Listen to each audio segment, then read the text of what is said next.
the Lego Batman movie. I was a huge fan of the Lego movie when that released back in 2014.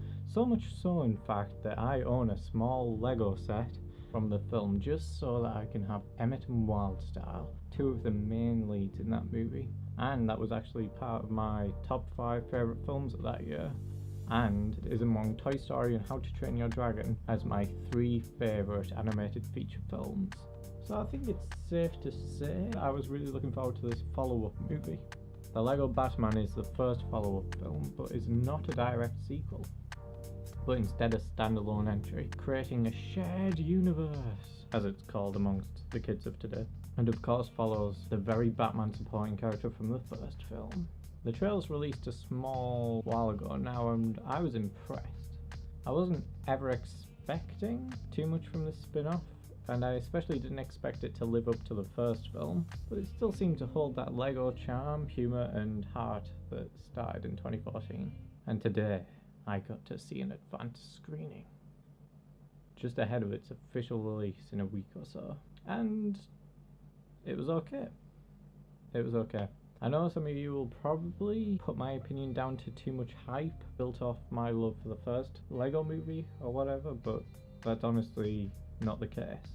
Now, there was quite a lot that I liked about the film. I thought Michael Cera as Robin was great, and it was definitely fun to see that character return to the screen in some form, even if it be Lego. He was hilarious at times, awkward when needed, and even very sympathetic, especially in his revealing scenes at the beginning. The animation is still superb, and I still think this franchise has my favourite tone and vibe in terms of animation. They retain that almost as if it was still frame Lego animation, whilst dropping that amongst huge Hollywood-sized set pieces and a beautiful attention to detail when it comes to the look and tone of the visuals. They're still so colourful even when in a Gotham-esque setting. The film even starts by mocking the typical introduction structure of big budget films, and that works well, setting up the humorous and almost fourth wall breaking tone that we've come to expect with this growing franchise. It then instantly begins with a huge amount of action set pieces that are just super fast paced and witty. We are here introduced to the Joker and his plans. The Joker is more sympathetically portrayed in the Lego Batman film. He still has the intimidating position of power, but there isn't all that much more to him in my opinion. He's mainly just that in this film.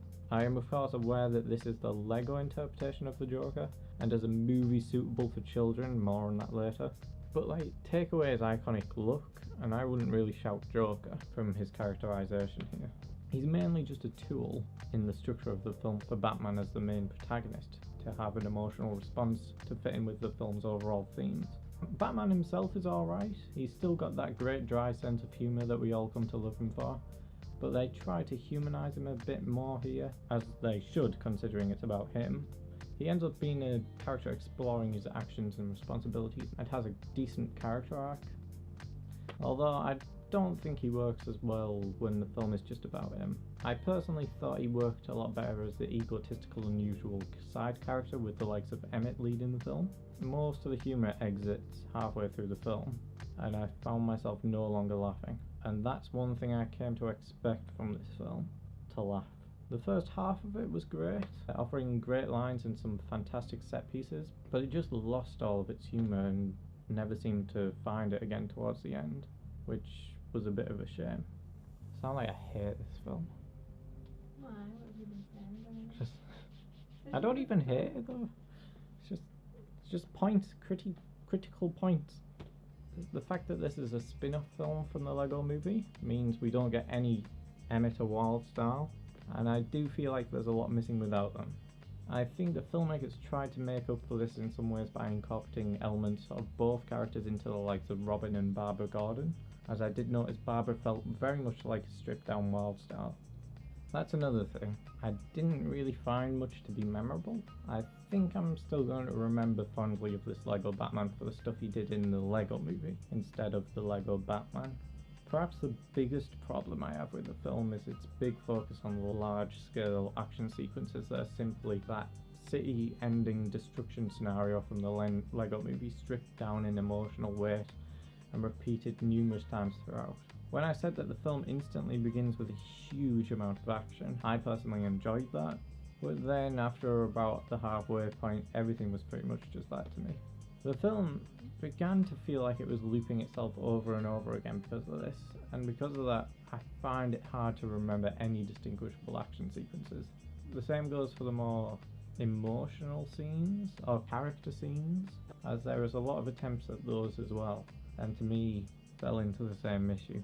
I will admit, however, that the black and white scene was great, and definitely one of the most memorable parts of the film. It's just a shame that it ended too soon. Maybe all of this had something to do with the two directors of the Lego Movie, Phil Lord and Chris Miller, not doing this one. I think they balanced that line between when to be comedic, when to be emotional, and when to just be fun perfectly, and too perfectly for this director to capture with this movie, as it does have all three of those, but just far too much of it.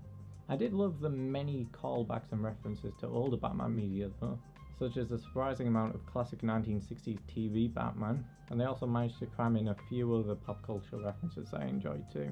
And that's one of the reasons I really like these Lego films. Lego have so many rights to other movies and TV stuff that they can literally almost put anyone into these films and it still works. I love it. Though small point, I kept scratching my head over why they cast Ralph Fiennes as Alfred, to which he did a fine job at, might I add, but also have Lord Voldemort from Harry Potter appear on numerous occasions and not have Ralph do Voldemort's voiceover as well. I just found that kind of distracting.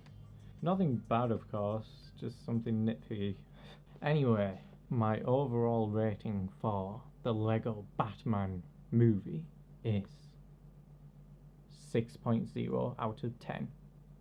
And that's a good rating. That's a good rating. Don't want anyone thinking I hated the film. It's good. It's fun, and there are a ton of jokes to laugh at in there, as well as some really fun references for sure. I just found it rely too much on action, and not a whole lot more. But then again, two of my friends that I was with when we were leaving the cinema said it was great, and they seemed to prefer it to the Lego movie, so, you know, there you go. Oh, and yeah, remember that this film is a U, as in universal rating, suitable for all ages, as I kept forgetting that until I heard children talking loudly in my ears behind me, or when there was this one toddler in the front row who liked to roll sideways on the floor towards the actual screen at the front, or when other children would randomly begin walking about with their light up shoes, creating more lens flares than necessary. Just remember that it's suitable for them too.